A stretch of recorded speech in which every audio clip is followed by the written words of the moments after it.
En esta ocasión damos la cordial bienvenida a nombre de la SUNAFIT para presentarles esta tarde una charla sobre ética en la función pública, y definitivamente no podemos hablar del tema de la ética en la función pública sin abordar una problemática transversal que afecta a toda la sociedad en todos sus niveles.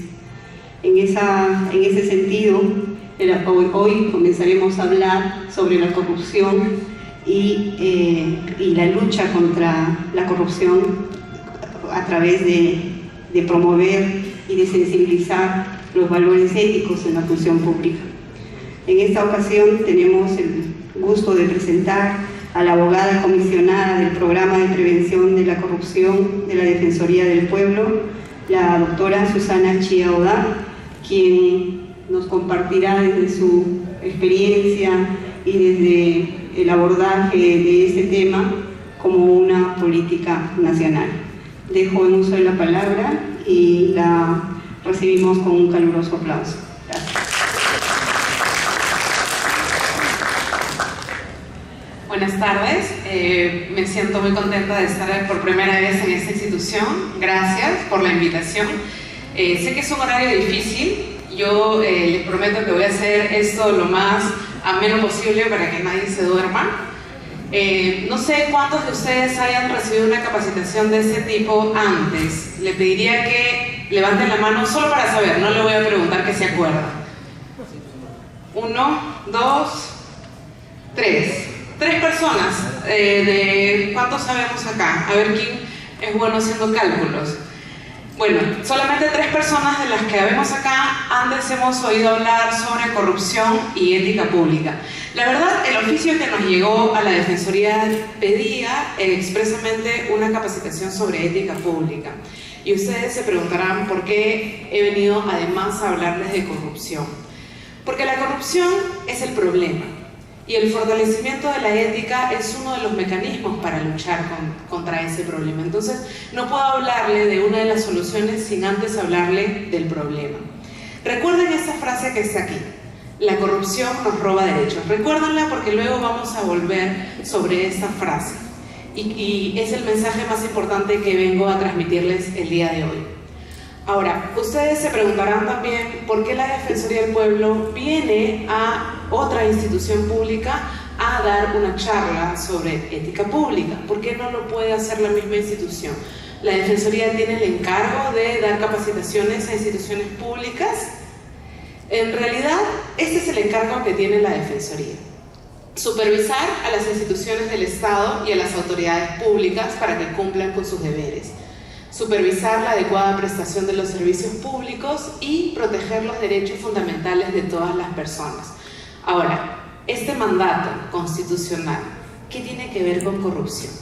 Yo les cuento. Cada vez que una autoridad, un servidor público comete un acto de corrupción, está incumpliendo con sus deberes. Cada vez que hay un acto de corrupción en la prestación de un servicio público, no hay un adecuado servicio, y cada vez que hay un acto de corrupción se están vulnerando derechos de los ciudadanos. Ahora, ¿qué sabemos de corrupción? ¿Qué tanto sabemos? Vamos a medirnos un poco. Si yo les preguntara a ustedes cuáles son los 3 principales problemas que enfrenta el país actualmente, ¿qué me dirían? ¿Corrupción como el primero? ¿Quién propone otro principal problema? La inseguridad ciudadana, ¿sí? ¿Y un tercer problema? Contaminación, pobreza, informalidad, ¿sí? A ver, vamos a ver qué dice la 9ª encuesta nacional sobre corrupción que elaboró Proética en el año 2015. Dice que la delincuencia, o lo que habíamos llamado inseguridad ciudadana, es el principal problema. Y el segundo problema es el de la corrupción. Ahora, estas son encuestas de percepciones, es como la ciudadanía percibe que hay problemas en el país. Ahora se le hicieron también a los ciudadanos esa pregunta. ¿Cuál es el principal problema percibido en el Estado? Entendiendo el Estado como las instituciones, las autoridades. ¿Qué creen que contestaron? ¿Corrupción? ¿Alguno me dice alguna otra razón? ¿Burocracia? Burocracia. A ver, veamos qué dijeron los entrevistados. Caray, ¿por qué no se ve? No se ve, no sé por qué razón.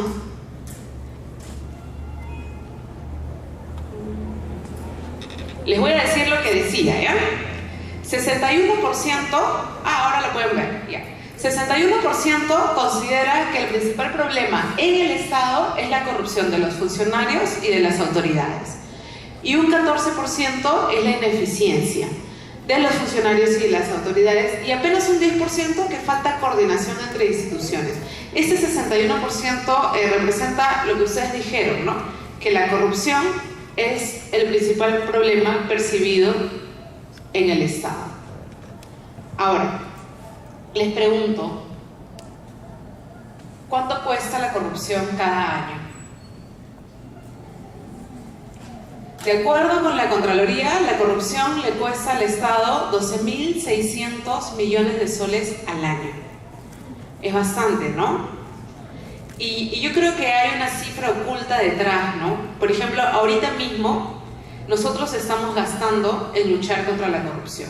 Los honorarios de ustedes para escuchar esta charla, los honorarios míos para dar esta charla, generan un costo que no está incluido ahí, ¿no? Todos los esfuerzos para luchar contra la corrupción también cuestan dinero al Estado. Con ese dinero hubiésemos podido construir 24 hospitales, 120 modernos colegios, hubiéramos podido generar 60.000 puestos de trabajo o contratar a 24.000 médicos. Hemos dicho ya que somos conscientes de cuál es el problema en nuestra sociedad, en nuestro Estado. Todos somos conscientes de que la corrupción es uno de los principales problemas del país, ¿cierto? O sea, hay una noción del problema, pero también hay mucho pesimismo frente a cómo va a resolverse este problema. Fíjense lo que dicen los encuestados. El 53%, más de la mitad, considera que la corrupción en el Perú habrá aumentado en los próximos 5 años. Un 27% cree que seguirá igual y apenas un 7% considera que habrá disminuido.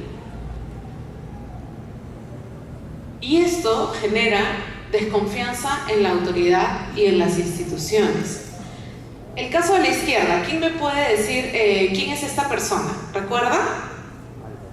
César Álvarez, ¿no? Este señor habría movido más de 5.000 millones de soles del presupuesto de Ancash en su red de corrupción. Y este señor de la derecha, ¿alguien lo recuerda? Roberto Torres, ¿no? Alcalde provincial de Chiclayo, que también tenía una red de corrupción y pues habría gestionado más de 100 millones de dólares en esta red. Miren esta noticia: la Contraloría detecta perjuicios por 9 millones en 22 municipios. ¿Saben cuántos municipios tenemos en todo el país? ¿Quién me dice una cifra? Un estimado. Alguien que no sepa, que me quiera dar un estimado. 1.200, 1.000, 1.500, 500, 1.900, la cifra exacta 1.830 y algo, creo que va por ahí. Es bastante. Imagínense a una institución como la Contraloría fiscalizando a 1.800 algo municipios. No puede, no puede. Apenas en 22 municipios, apenas en 22 de 1.800 ha detectado un perjuicio de 9 millones. Imagínense si tuviera la capacidad para fiscalizar a los 1.800 y pico municipios. Acá hay noticias un poquito más frescas de corrupción y luego nos preguntamos por qué la ciudadanía es pesimista frente a la resolución del problema. Vemos aquí, esta noticia es Félix Moreno, el exgobernador regional del Callao, que ha sido acusado de recibir una coima de $4 millones por la obra Costa Verde, en el marco del famoso caso de Odebrecht. Aquí a la derecha vemos esta otra noticia, donde se afirma que Ollanta habría recibido 3 millones de soles cuando era candidato. Ustedes dirán, era candidato, no era funcionario público. Pero les pregunto yo, ¿a qué le suena un aporte de ese tipo a un potencial presidente? ¿No es como una coima anticipada? En Brasil, por ejemplo, lo que hizo Odebrecht es financiar la campaña de los contendientes políticos, de manera que no tenía pierde, ganaba uno o ganaba el otro, a los dos ya los había apoyado durante la campaña. Veamos este tercer caso, ¿no? El expresidente Alejandro Toledo es acusado de haber recibido una coima de 20 millones de soles también de Odebrecht. Dólares, sí, así es. Entonces, claro, si nuestras altas autoridades, estamos hablando de expresidentes, están involucrados en casos de este tipo, luego vemos a gobernadores regionales en lo mismo, alcaldes provinciales, alcaldes distritales, que son las autoridades de una localidad o de todo un país, involucrados en casos de corrupción. No es de sorprendernos que haya desconfianza en la autoridad y en las instituciones. Miren, se le preguntó a los encuestados qué instituciones que conocían estaban entre las 3 más corruptas. El 47% dijo que el Poder Judicial, el 44% que el Congreso de la República, el 42% que la Policía Nacional. Miren qué grave es que el Poder Judicial ocupe el primer lugar en el ranking. ¿Por qué es grave? ¿Alguien me puede decir por qué es grave que uno de los poderes del Estado sea considerado el más corrupto? ¿Por qué en concreto este poder del Estado? Exacto, es el que va a impartir justicia. Y miren, ¿quién es la segunda institución?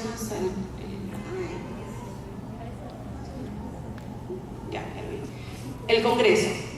¿Qué les parece que el Congreso sea considerada la segunda institución más corrupta? Yo les pregunto, ¿quién de ustedes ha votado para elegir a ministros? Nadie. ¿Hemos votado para elegir a jueces? Tampoco. Pero sí hemos votado para elegir a nuestros congresistas. Ellos se supone que representan nuestro interés, ¿no? Y ellos son considerados la segunda institución más corrupta. Y en tercer lugar vemos a la Policía Nacional, que es la institución encargada de velar por el orden interno. ¿Recuerdan cuál era el principal problema que habíamos visto? La inseguridad ciudadana. ¿Quién tiene que combatir la inseguridad ciudadana? La policía. ¿Quién es considerada una de las 3 instituciones más corruptas? La policía. Ojo, esto es solamente percepción. No estamos afirmando que efectivamente lo sea, pero la percepción puede ser un indicador de cómo está la situación, ¿no? Imagínense qué difícil es para mí cuando tengo que ir a la Policía Nacional a dar una charla y tener que dar estas cifras. Imagínense cómo me odian los policías cuando muestro este cuadro. Bueno, miren esto. Volviendo al tema de la desconfianza en la autoridad y en las instituciones. Le preguntaron a los entrevistados si creían que los resultados de las denuncias por casos de corrupción eran efectivos o no. 86% considera que son poco o nada efectivos. Poco o nada efectivos. Yo les pregunto, si una persona desconfía de la autoridad y de las instituciones y al mismo tiempo cree que el resultado de una denuncia por actos de corrupción es poco o nada efectivo, ¿cree que esa persona va a denunciar? Y a través de la denuncia es que el acto sale a la luz pública y es a partir de la denuncia que se investiga y que se sanciona. Si no hay denuncia, probablemente el acto permanezca oculto, ¿no? Miren esto. Le preguntaron a los entrevistados por qué creían que no se sancionaba la corrupción. Más de la mitad considera que están todos amarrados. ¿Qué significa estar todos amarrados? Hay apoyo, ¿sí? Se ayudan entre sí Están coludidos, sí. ¿O que faltan leyes adecuadas? Un 29%. ¿Realmente creen que faltan leyes adecuadas? Así es, yo también pienso lo mismo. ¿Por qué no se investiga? ¿Pero por qué razones no se investiga? Veamos ahora cuál es la conducta del ciudadano. Nos hemos puesto un poco en el lugar del ciudadano para criticar al Estado. Ahora coloquémonos un poco en nuestro rol de servidores públicos para criticar al ciudadano. El ciudadano se muestra tolerante y con apatía frente a la lucha contra la corrupción. Yo les pregunto, ¿quiénes de ustedes vienen al trabajo usando transporte público?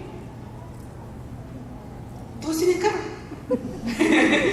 Ya, taxi, Uber, ya. Cuando venimos apurados, ya, venimos apurados al trabajo porque salimos tarde de casa y a la combi lo para un policía, ¿no? ¿Qué comentarios escuchamos? No voy a preguntar qué comentarios decimos, ¿no? Sino qué comentarios escuchamos en la combi cuando el policía está haciendo perder tiempo al chofer pidiéndole sus documentos.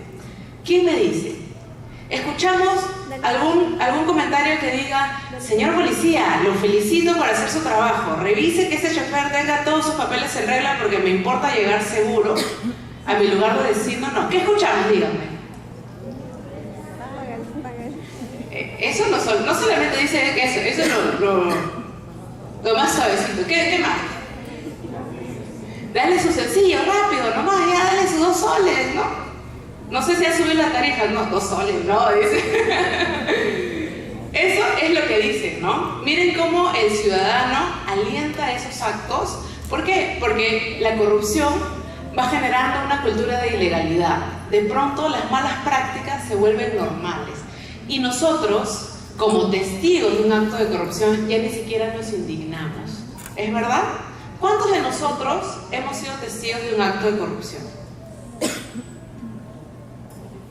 No les estoy preguntando a protagonistas, testigos. ¿Solamente unos pocos? ¿Ninguno ha sido testigo de un acto de corrupción? ¿Sí? ¿Y qué hemos hecho? No hemos hecho nada, probablemente. Yo no he hecho nada. ¿Alguno de ustedes ha hecho algo? ¿Usted? ¿Qué es lo que hizo usted? ¿Volvería a denunciar un acto del que sea testigo? ¿Sí? ¿Nadie más me quiere compartir su experiencia? Bueno, eso es lo que sucede y hace que los ciudadanos muestren alta tolerancia o tolerancia media a que un funcionario público favorezca a sus parientes y amigos.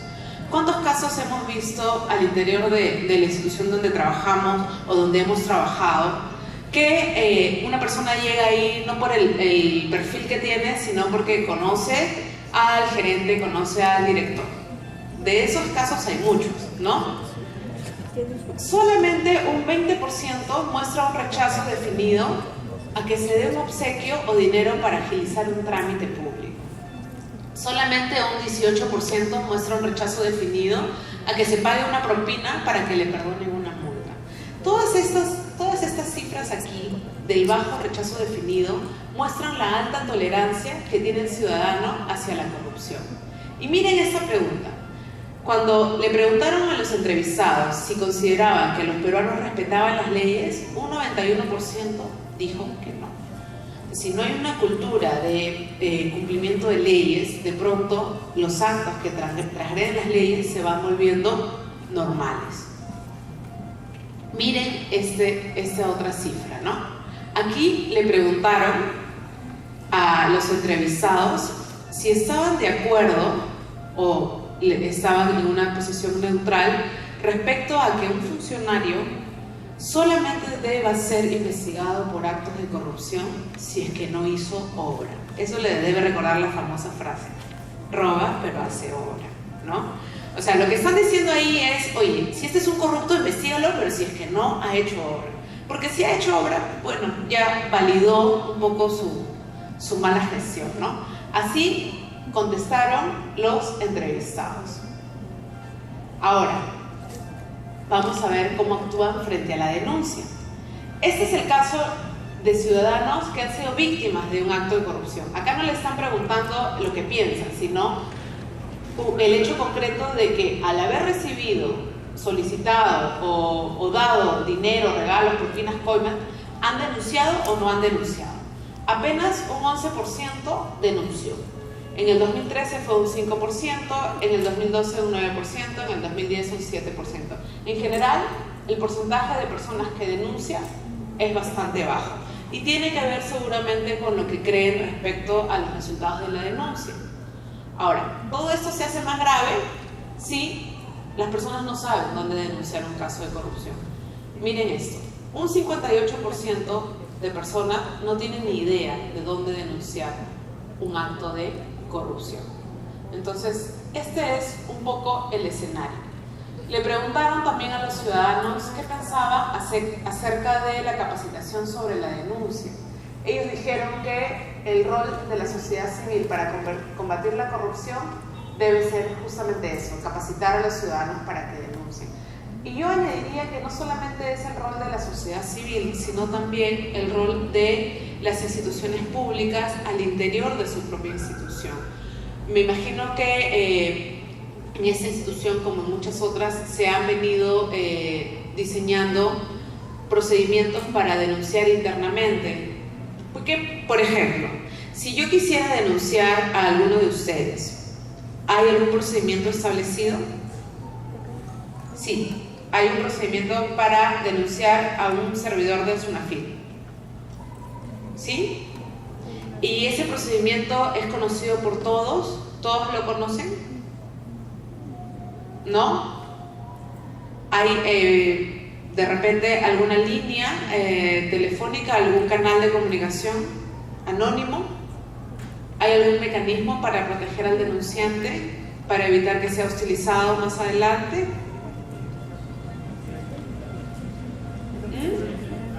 ¿Se está implementando? Me imagino que sí, porque muchas instituciones lo están implementando. De hecho, en la misma Defensoría también lo estamos implementando. Porque antes no había una lógica, y en eso sí estamos mejorando, todavía no hay muchos resultados, pero estamos avanzando. Hay una lógica de luchar contra la corrupción y ahora se están creando planes anticorrupción. No sé si ustedes saben que existe una comisión de alto nivel anticorrupción. ¿Han escuchado? Ya, les cuento un poco cómo va. La Comisión de Alto Nivel Anticorrupción es un espacio donde están reunidos las principales instituciones involucradas en la lucha contra la corrupción. En esta comisión se va gestando la Política Nacional Anticorrupción y un Plan Nacional Anticorrupción. Y a partir de este plan, que da objetivos generales, las instituciones van creando sus propios planes. Y esos planes luego aterrizan en objetivos concretos y en acciones concretas. Y seguramente esta capacitación, como otras que se pueden haber dado antes, están en el marco de ese plan. El Ministerio de Trabajo tiene un plan de lucha contra la corrupción. ¿Ustedes lo conocen? ¿Han oído hablar de ese plan? Bueno, es la idea de que todos los miembros de una institución estén involucrados en eso, y para eso la institución también tiene que trabajar mucho en la difusión. Pero justamente estamos aquí para hablar sobre ese tema, así que estamos avanzando. Ahora, nos hemos pasado unos buenos minutos, nos hemos pasado unos buenos minutos hablando de corrupción, no sé cuántos minutos, como unos 20, 15, ya. Y no hemos definido qué es la corrupción. ¿Alguien me puede definir qué es la corrupción? Le pido que me apoyen con eso. Sin usar ejemplos. No vale decir, la corrupción es, por ejemplo, cuando un policía pide una coima. No, a ver, ¿quién me puede ayudar con una definición? Al menos algún elemento de la definición. ¿Cuándo hay corrupción? Todos miren al piso. A ver, cuéntenme, ¿quién me quiere ayudar con eso? Un acto ilegal. ¿Sí? ¿Un acto ilegal? Sí, se podría decir que es un acto ilegal, pero esa definición no está completa. Porque si yo me paso una luz roja, también estoy yendo contra la ley de tránsito, pero no es corrupción. Pero vamos acercándonos. ¿Alguien más me quiere dar? A ver, tú. El incumplimiento a un deber. Ya. A cambio de un beneficio. Ya. Perfecto. Él ha incorporado un nuevo elemento. Tú no incumples la ley, tú no incumples la norma solamente porque sí, porque si no parecería simplemente como un abuso de autoridad, si no lo haces con el propósito de obtener un beneficio. Ahora, ese beneficio necesariamente tiene que ser pecuniario, ¿no? ¿De qué otra manera se puede dar ese beneficio?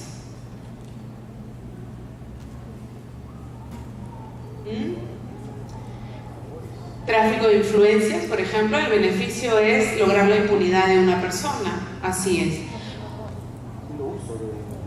Haciendo uso de recursos, así es.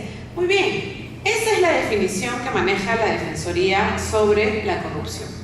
Es el mal uso del poder público con el propósito de obtener una ventaja o un beneficio indebido. No solamente para quien actúa, sino también puede ser para un tercero. Y como ya les había dicho, no necesariamente es de naturaleza dineraria, sino puede darse a través de otras formas, ¿no? Como por ejemplo buscar la impunidad de una persona o conseguirle un trabajo para el cual no está calificado. Ahora, lo que yo les digo además es que la corrupción trae como consecuencia la vulneración de derechos fundamentales.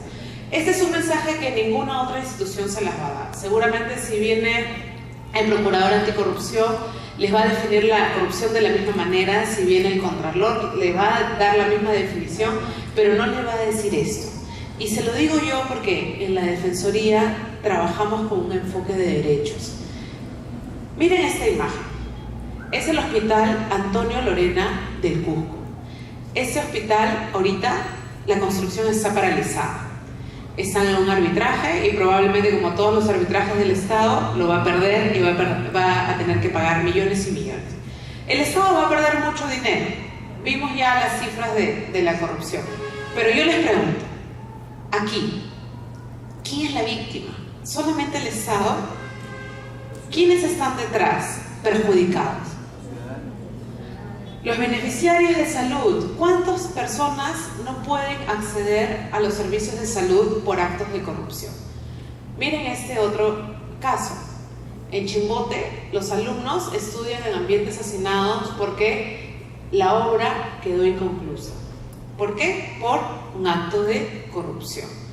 Aquí el Estado nuevamente va a tener que desembolsar más dinero, va a tener que contratar con otro proveedor, va a tener que pagar algún adicional y va a perder dinero el Estado, pero los alumnos también se ven perjudicados porque no pueden estudiar en condiciones adecuadas. Miren este otro caso, vemos tuberías de desagüe totalmente expuestas por obras de agua y saneamiento inconclusas en Chiclayo, perjudicando la salud de los vecinos. Aquí quiero pasarles un videíto, quería pasarle dos, pero solamente les voy a pasar uno porque estamos contra el reloj.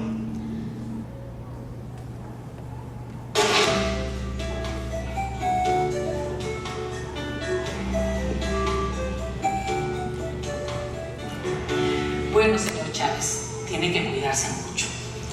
Le voy a dejar unos antibióticos para que tome 3 veces al día después de las comidas y un jarabe para que tome en las noches antes de acostarse. ¿Sí? Y nos vemos en 2 semanas para nuevos análisis.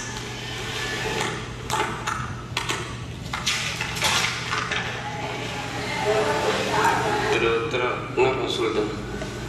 Estas pastillas son de marca. El Centro de Salud no da genéricos. ¿No es lo mismo? Bueno, teóricamente son lo mismo y son más baratas. Pero a la larga, los medicamentos genéricos pueden traer problemas en algunos órganos. Fíjese, estos medicamentos que le estoy dando los venden acá en la farmacia de la esquina. Son bastante cómodos, no son muy caros. Y además son muy seguros.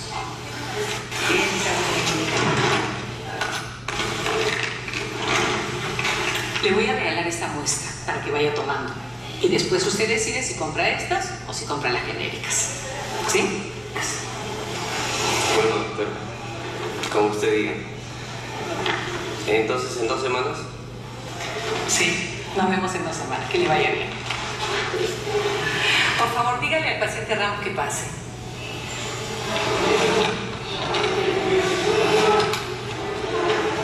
Ramos. Gracias.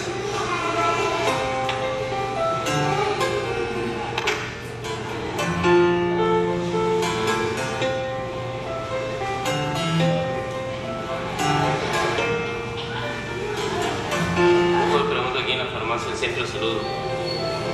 Pues voy a la de Señorita, disculpe un favor. ¿Tiene estas medicinas? No las tengo con estas marcas, las tengo en genérico. ¿Y es lo mismo? Sí, pero más barato. ¿Y no hacen daño? ¿Cómo van a hacer daño si son medicinas? ¿Quién ha dicho que hacen daño? La doctora. Ah, bueno. Si la doctora lo ha dicho, usted ya vea cuál compra.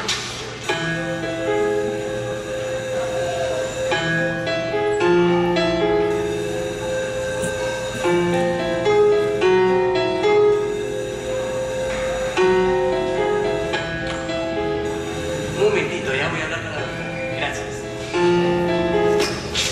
Buenas tardes, doctora. Buenas tardes, qué gusto verlo. Ya se le extrañaba por acá. Ah, de ninguna manera voy a dejar de saludarla. Mire. He traído un regalito y más muestras. Ay, muchas gracias. Tengo que felicitarla. Vengo de acá de la farmacia de la esquina y me dicen que nuestras ventas han subido considerablemente. ¡Qué bueno! Eso quiere decir que estoy acumulando más puntos. Ese viaje me lo quiero ganar sí o sí. Pero claro, doctora, usted es nuestra mejor clienta. Es más, estamos tan contentos con usted que acá le tengo una invitación. Es para la cena de lanzamiento del nuevo producto. Va a ser en el hotel de siempre.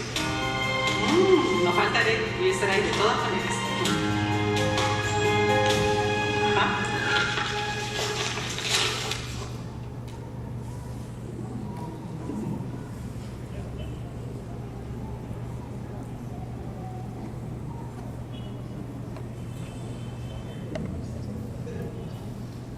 En el caso que hemos visto, ¿quién es la persona que tiene poder público encomendado? La doctora. ¿Y de qué manera hace mal uso de ese poder? ¿Cómo? Le miente, ¿no? Le miente cuando le dice que las pastillas genéricas hacen daño, ¿no? Y además lo direcciona a comprar medicinas de marca a la farmacia de la esquina, ¿no? ¿Qué beneficio ella está buscando? Su viaje, su cena, sus puntos, ¿no? ¿Y qué derecho vemos que está siendo afectado? La salud del paciente, ¿no? Vemos que es una persona de bajos recursos que probablemente no va a poder terminar su tratamiento porque no tiene dinero para comprar las pastillas de marca. Actos como este, como el que hemos visto ahorita, no son tan disparatados, los vemos día a día. No necesariamente de manera directa, pero sí a través de otras personas, ¿no? Y muchas veces las personas que somos testigos de estos actos callamos y no hacemos nada. ¿En qué personaje vemos representado a la sociedad que probablemente es testigo pero no denuncia? ¿En qué personaje?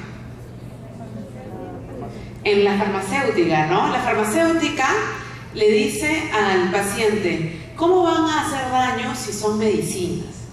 Le dice la verdad, pero cuando el paciente le dice, pero la doctora me ha dicho, y ella, que está en una relación de subordinación con la doctora, ya no se ratifica en lo que dice y por el contrario lo que dice es, bueno, si la doctora te lo ha dicho, ya tú ve que compras, ¿no? Por el temor que nosotros como ciudadanos podemos sentir al denunciar, por el temor a las represalias, por el temor a perder nuestro trabajo, por el temor a que nos hostilicen.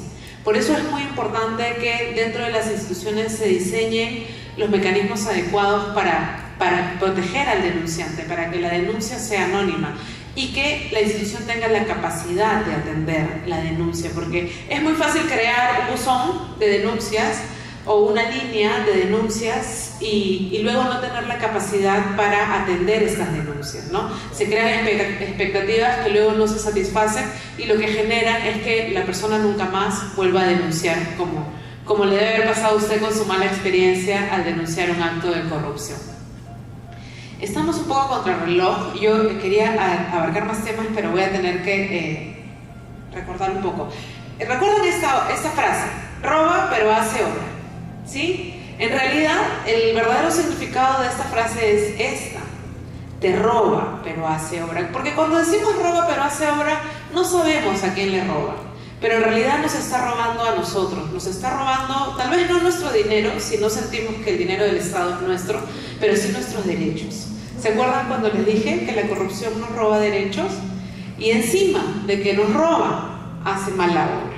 Entonces, cuando alguien le diga, yo voy a votar por este candidato porque aunque roba, hace obra, ustedes díganle cuál es el verdadero significado de esta frase. Cada vez que hay un acto de corrupción se está vulnerando el derecho a la igualdad, porque estamos prefiriendo a unas personas por encima de otras sin ninguna razón justificante. Además, estamos impidiendo que nuestra gestión pública sea imparcial, eficiente, eficaz y transparente. Ahora, yo les pregunto a ustedes, yo creo que esto me lo voy a pasar por cuestión de tiempo.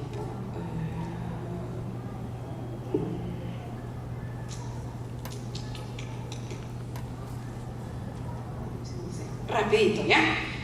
¿La corrupción necesariamente es un delito? ¿Han escuchado hablar del nepotismo? ¿Sí? ¿Es un delito? ¿Sí o no? No. ¿Sí? ¿Quién me dice que sí? ¿O quién me dice que no? El nepotismo no es un delito, es una falta. Y ustedes dirán, ¿cuál es la diferencia entre falta y delito? En realidad, la diferencia es que simplemente cuando hicieron el Código Penal dijeron, estas conductas las considero muy, muy graves y por eso para mí deben ser un delito. Y estas otras conductas, que también son incorrectas, pero no son tan graves, las voy a considerar como faltas. Esa es la razón, pero las consecuencias son diferentes. Por ejemplo, si se trata de un delito, la institución que investiga y la institución que impone la sanción es diferente a si se tratara de una falta. Y las sanciones también son diferentes. ¿Quién me puede dar un ejemplo de una sanción administrativa? ¿A quiénes de ustedes lo han amonestado alguna vez? Tardona. ¿A cuántos de ustedes los han amonestado? ¿Nunca? Dios mío, ¿nunca les han dado una amonestación? No me lo creo. ¿Cuándo empezaron a trabajar? ¿Ayer? ¿No? ¿Nunca los han amonestado? ¿No? Ya ni pregunto si los han suspendido, ¿no? ¿Multado? ¿No? Dios mío, son el ejemplo de servidor público. Bueno, si se tratara de un delito, ¿cuál sería la sanción? Podría ser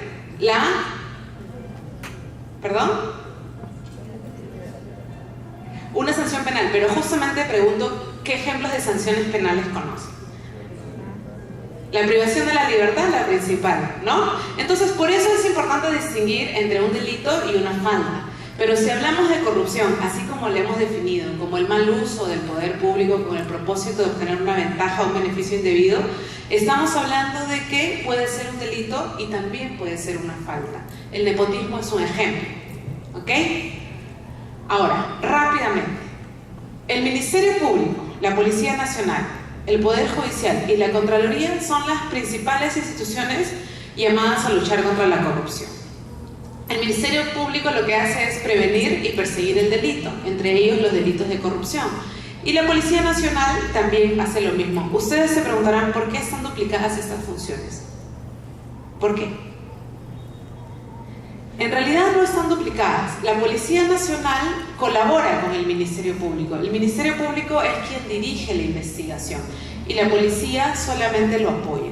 Tan es así que es un auxilio que el Ministerio Público puede realizar una investigación prescindiendo del apoyo de la policía. Ahora, ¿qué es lo que hace el Poder Judicial? Lo que hace el Poder Judicial es administrar justicia a través de sus órganos jurisdiccionales. Acá quiero contarles algo. Una persona tiene derecho a la presunción de inocencia, tiene derecho a ser tratada como inocente hasta que una sentencia firme no diga lo contrario. Por eso es que vemos en las noticias siempre el presunto asesino, ¿no? El presunto ladrón, ¿no?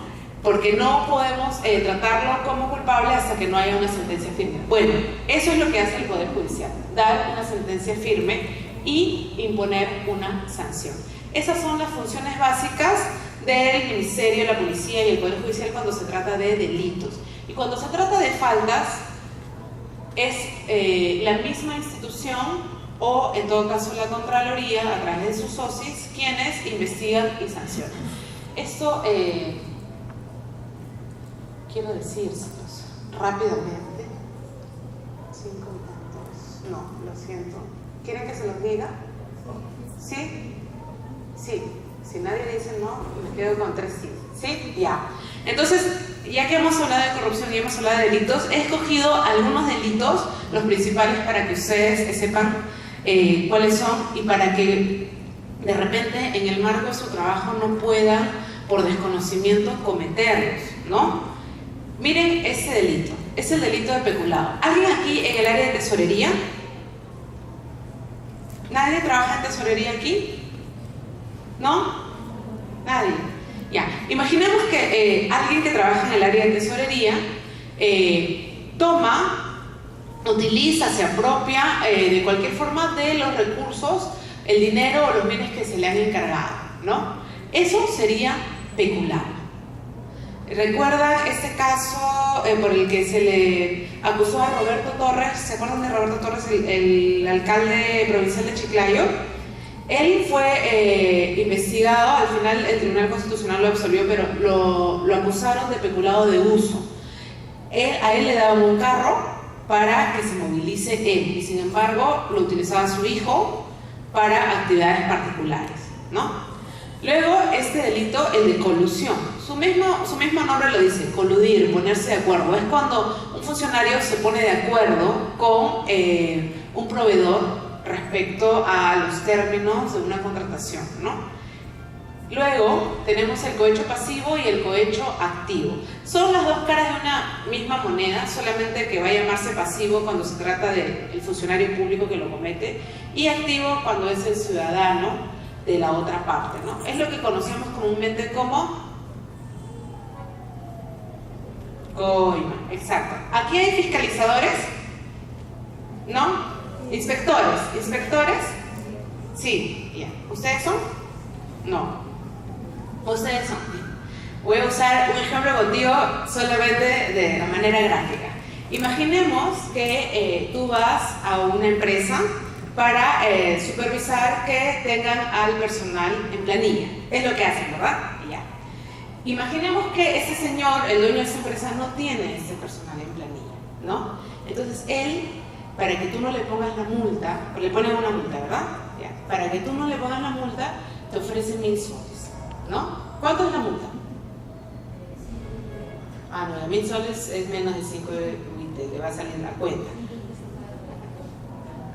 Dios mío, ya imaginemos que tengan 5 trabajadores, entonces ofrece 5.000 soles, 1.000 por cada trabajador.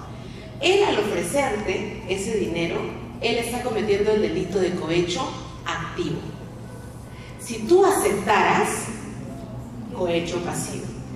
En otro supuesto, él no te ofrece nada, él está dispuesto a pagar la multa, pero tú le dices, oye, no te pongo la multa si me das tanto. Al tú solicitarle, cohecho pasivo, porque tú eres la servidora pública, ¿no? Y si él te da, cohecho activo. ¿Sí? ¿Quedó clara la diferencia? Son las dos caras de una misma moneda, solamente que se llama pasivo o activo dependiendo de quién es la persona que realice el acto. ¿Ya? El tráfico de influencias, ustedes ya deben saber de qué trata, ¿no? ¿Sí? ¿Lo explico? ¿Sí lo conocen? Y el enriquecimiento ilícito es cuando una persona incrementa su patrimonio y luego no puede justificar cómo lo incrementó de una manera legal. Y luego este otro que también consideré importante ponerlo, el nombramiento o la aceptación ilegal del cargo, cuando una persona que no cumple los requisitos legales es escogida para desempeñarse en un determinado cargo. Ya. Aquí vino lo aburrido. Ahora vamos a hacer un ejercicio nosotros. Vamos a leer un caso aquí y ustedes me dicen qué delito es. ¿De acuerdo? Vamos a ver si lo hacemos rápido. Un viceministro, durante el transcurso de su gestión, evidencia signos de una riqueza que no poseía al momento de inicio de su función pública, al menos en relación al patrimonio que figuraba en su declaración jurada de bienes y rentas. ¿Qué delito es? Enriquecimiento ilícito, perfecto. Ese otro. Un inspector de transporte detiene a un conductor en la garita de control y le exige la presentación del permiso de su carga. Como no tenía ese documento, el inspector le solicita la suma de 50 soles a cambio de no imponerle la multa. Cohecho pasivo, porque el inspector está solicitando. Así es. Miren ese otro. La tesorera de una empresa utiliza el dinero de caja chica para realizar consumos en restaurantes y compras en establecimientos comerciales con su familia. ¿Qué delito es? Peculado. Muy bien. Miren ese otro. El director regional de salud, que además forma parte del comité de selección para contratar una empresa que brinde servicios de impresión, entrega la buena pro a la empresa La Idéntica, previo acuerdo con él. ¿Qué delito es? ¿Colusión o tráfico de influencia? Colusión. Miren esa palabra clave. Previo acuerdo entre colusión. Así es. Miren ese otro. Un ciudadano que está incurso en un proceso penal por causar lesiones graves a una persona recibe el ofrecimiento de un fiscal que es amigo del juez para que interceda por él y la sentencia sea más benévola, a cambio de una suma de dinero. Tráfico de influencia, ¿ok? Y miren ese otro. La comisión encargada de nombrar a la secretaria de una institución pública designa a una persona que no tiene ni acredita experiencia profesional, siendo este uno de los requisitos que debe cumplir. ¿Qué delito es? Nombramiento ilegal. ¿Sí? Nombramiento ilegal. Bueno, ya acá hay otro. Un ciudadano entrega al inspector de transporte, el ciudadano entrega al inspector de transporte de la garita de control 50 soles para librarse de la papeleta. Cohecho activo. Perfecto, lo hicimos rápido. Ahora, ya hemos visto delitos, ya hemos visto cuáles son las instituciones donde podemos denunciar y las que imponen las sanciones, y ahora vamos a ver la denuncia en el Sistema Nacional de Control. Habíamos hablado antes de la Contraloría. ¿Qué es la Contraloría? Es el ente encargado de dirigir el Sistema Nacional de Control. ¿Es competente para qué? Para tratar las irregularidades en el uso de los fondos públicos o conductas reñidas con un adecuado ejercicio funcional. ¿Qué cosas puede ver la Contraloría? Por ejemplo, nepotismo, la contratación de familiares directos de funcionarios que gozan de la facultad de nombramiento. También puede ver irregularidades en los programas sociales, en la ejecución de obras públicas o en la adquisición de productos. Ahora, la Contraloría tiene un departamento de denuncias. Aquí, ese departamento es el encargado de atender las denuncias que se presenten, pero también tiene órganos de control institucional. ¿Ustedes tienen un órgano de control institucional? ¿Sí? Bueno, ese órgano de control institucional es como un apéndice de la Contraloría y tiene muchos órganos de control institucional en todas las instituciones a nivel nacional.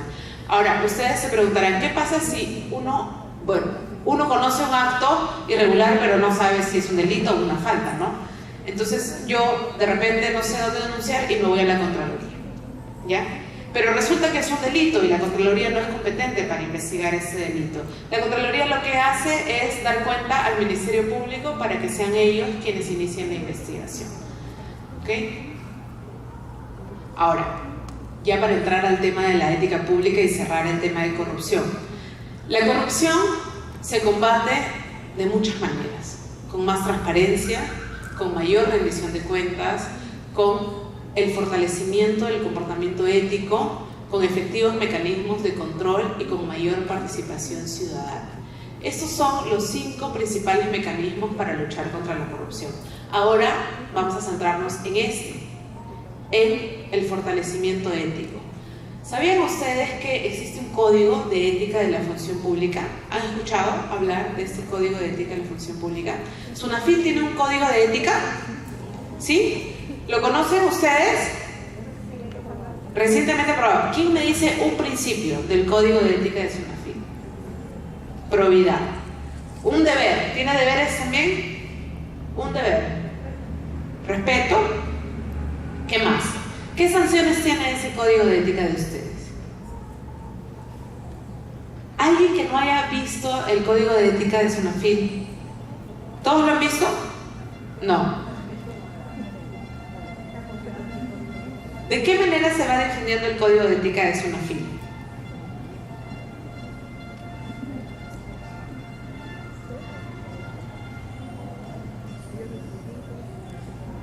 ¿Todavía no está aprobado? Sí está aprobado. Sí está aprobado. Se ha pasado a los correos. Ah, ya. ¿Ustedes lo han recibido en sus correos? ¿Lo han leído? Digan la verdad. No lo han leído. En la Defensoría también hacen eso, pasan el código de ética por correo, pero luego no preguntan quiénes han leído o no han leído el correo, ¿no?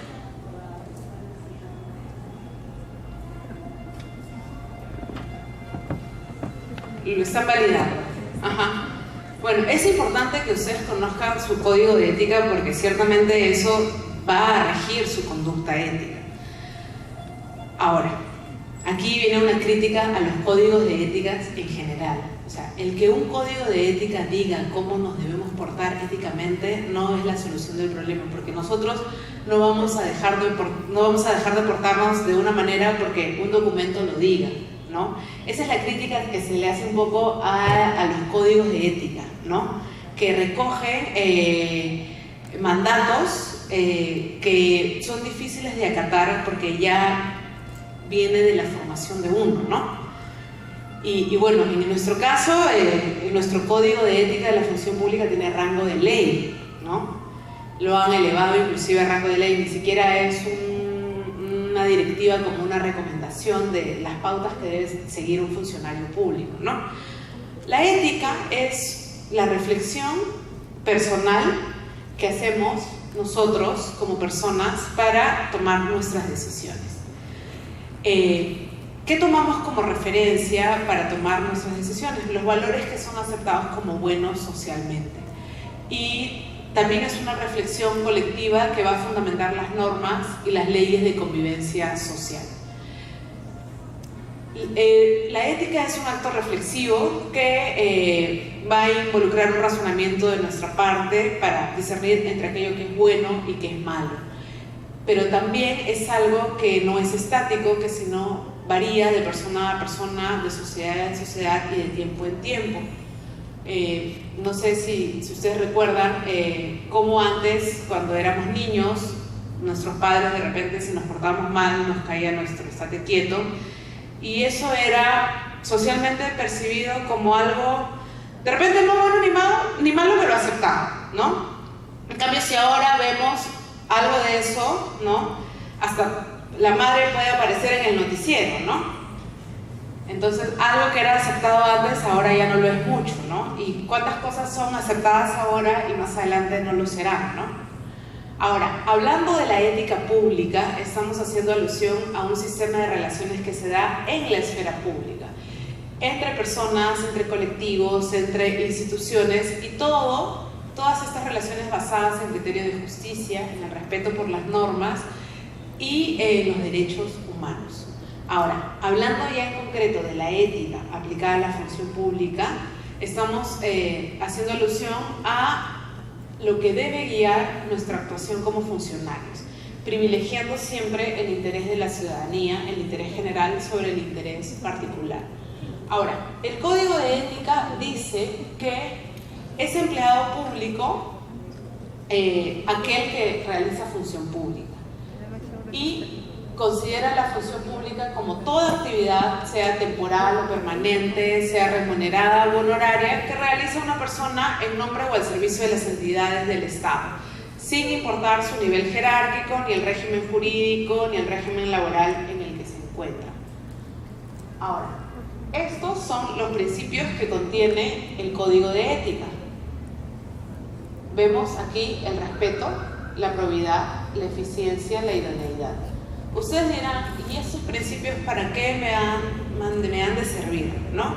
Bueno, para situaciones como esta, nos ayuda a saber cómo actuar. Leamos aquí.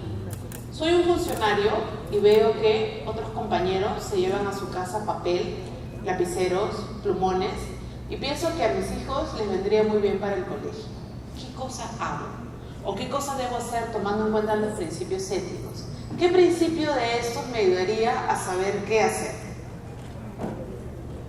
El de probidad, ¿verdad? Pero les pregunto nuevamente como una crítica mía a los códigos de ética.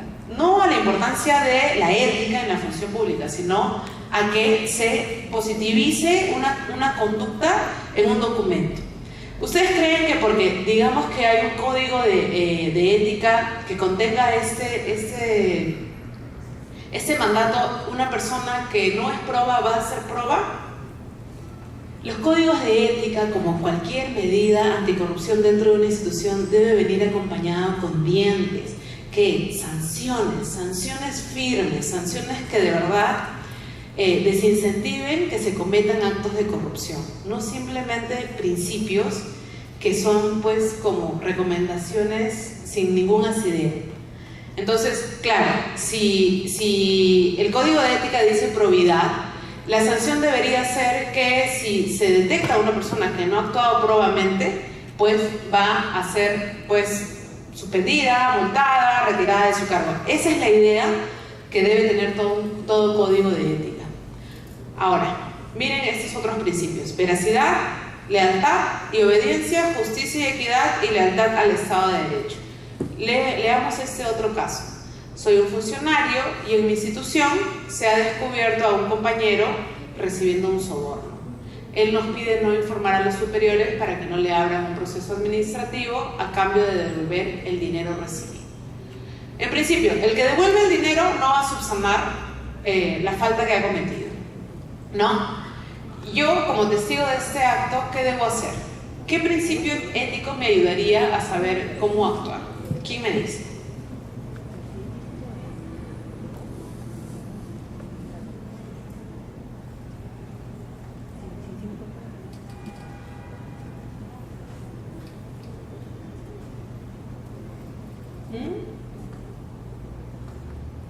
A ver, ¿qué les parece el de veracidad? Yo como servidor tengo que expresarme con autenticidad y contribuir al esclarecimiento de los hechos. Si yo no comunico esto, de cierto modo me estoy haciendo responsable.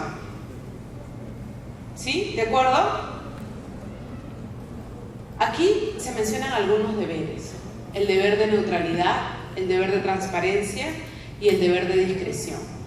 El deber de transparencia nos dice que todos los actos que nosotros realizamos tienen carácter público y deben ser accesibles al conocimiento de la ciudadanía. Pero el deber de discreción nos dice que debemos guardar reserva respecto de la información de la que tomemos conocimiento. Puede parecer un poco contradictorio, ¿no? Pero en realidad ese deber de discreción está haciendo referencia a esta información que tiene un carácter diferente y que puede perjudicar la realización de nuestras funciones si es conocida por los demás. Por ejemplo, si los fiscalizadores, no, te dijeron otra palabra, inspectores. Los inspectores, cuando van a hacer su inspección, lo hacen de manera inopinada, ¿cierto? No tienen que decir ni cuándo ni dónde. Pero imaginemos que yo tenga una relación de las empresas que ustedes van a visitar. Esa información es valiosa, ¿no? Y ustedes podrían decir, pero hay que ser transparentes, esa es información pública, hay que darla al ciudadano, ¿no? Para ese tipo de información sí hay que ser discreto, porque puede perjudicar la tarea que ustedes van a realizar, ¿ok? Pero si, por ejemplo, yo quiero saber, si ustedes quieren saber cuál es el sueldo de Susana Chía en la Defensoría del Pueblo, simplemente entran al portal de transparencia de la institución y revisan esos datos.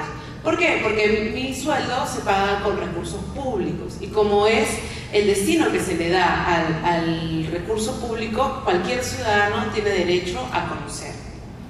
¿Ok? Miren este ejemplo. Soy un funcionario y recibo 2 expedientes. Uno ha sido presentado por una persona influyente y viene recomendado. Tengo que decidir cuál tramito primero. ¿Cuál tramito primero? El que viene recomendado. ¿Cuál tramito primero? El que llegó primero, evidentemente. Aquí, esa decisión que ustedes han tomado lleva un proceso de discernimiento tan rápido y automático que ustedes no se han dado cuenta que en realidad están actuando con neutralidad, con imparcialidad. A ustedes no les está importando cuál es la recomendación que viene de esta persona, simplemente están atendiendo en el orden que consideran justo. El que llega primero, se atiende primero. Ahora, acá hay 3 deberes más: el ejercicio adecuado del cargo, el uso adecuado de los bienes del Estado y el deber de responsabilidad. Leamos este ejemplo. Observo que en repetidas ocasiones mi jefe utiliza el carro de la institución para hacer gestiones personales o irse de paseo con su familia los domingos. ¿Cuál es el deber que debe tener un funcionario público que me ayudaría a saber que esto está mal? El uso adecuado de los bienes del Estado, porque a él le dan el vehículo para que realice gestiones inherentes al cargo, ¿no? Ahora, el Código de Ética también prohíbe mantener intereses en conflicto, obtener ventajas indebidas o realizar actividades de proselitismo político. Miren este ejemplo. Hay una convocatoria para un puesto público y yo formo parte del comité de selección. Se presenta una amiga mía y me gustaría que trabajase en ese puesto. ¿Qué es lo que hago?